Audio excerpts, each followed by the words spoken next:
সত্যি করে কথা হয়নি। সরকারের কাছে এইটুকু আবেদন, আমার ভাইটার পেটে গিয়ে তাড়াতাড়ি আর কোনো কিছু চাই না, আমার ভাইটার এনে দেন। খুব একজন ভালো মানুষ ছিল। তার দেখা যাচ্ছে তার নামে কখনো বাজে কথা শুনিনি। কোনো মানুষ কোনো অভিযোগ দিতে পারবে না যে সে মানুষটা কোনো কোনো মানুষের ক্ষতি করে গেছে, এটুকু অভিযোগ কেউ দিতে পারবে না। আমাদের সবার ভালোবাসার মানুষ ছিল তিনি। তো ডাক্তার দেখাতে যেয়ে যে উনি এভাবে ওখানে মানে নিজেই মানে মারা যাবে আমরা কখনো বুঝতে পারিনি। তাতে আমাদের সবাই ভীষণ একটা শোকে। আমরা মানে কালকে রাত 9টার সময় শুনছি যে ও আর আমাদের ভিতরে নেই। চিকিৎসার জন্য কলকাতা গিয়েছিল, কিন্তু হঠাৎ মিডিয়ার মাধ্যমে জানতে পারি যে ওই হোটেলে আগুন ধরে যায়। তারপরে ওই হোটেলে অবস্থান করছিল, উনি মারা যায়।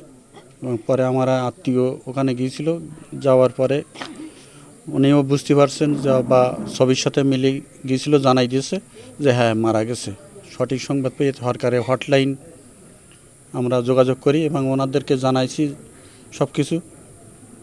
ওনারাও শুনেছেন। তো সরকারের কাছে আমার আকুল আবেদন, আমার ভাইয়ের লাশটা যত তাড়াতাড়ি দ্রুত সম্ভব আমরা যেন পাইতে পারি। নগদ নিয়ে এলো হার না মানা হার অফার। সর্বনিম্ন 10,000 টাকা রেমিটেন্স নগদে পাঠালে থাকছে স্বর্ণের হার জেতার সুযোগ। তো আমি বললাম, ভাই আপনি বাড়ি আসবেন না? বললো, তুই থাক বাড়িতে, আল্লাহ বাসায় রাখলে আমি শুক্রবারের দিন জুম্মার নামাজ বাড়িতে এসে পড়বো। উনি মসজিদের ক্যাশিয়ার। এবার এরই মধ্যে আপনার অনেক কথা হলো, ভালো মন্দ কথা হলো। বললো হ্যাঁ বুকে একটু ব্যথা করতেছে, ডাক্তারের কাছে দেখাইয়ে আমি চলে আসবো।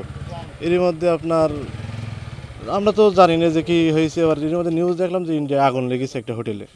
আগুন লেগে বাজে ভাই এবার মন খারাপ যে ভাইও ইন্ডিয়া আছে, কেতে কী হলো।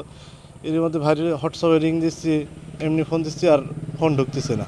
এসি থেকে বিস্ফোরণ হয়ে নাকি আগুন লাগছে, আমরা বাইরে শুনতে পেলাম। ওখানে একটা বড় ভাই আছে আমাদের।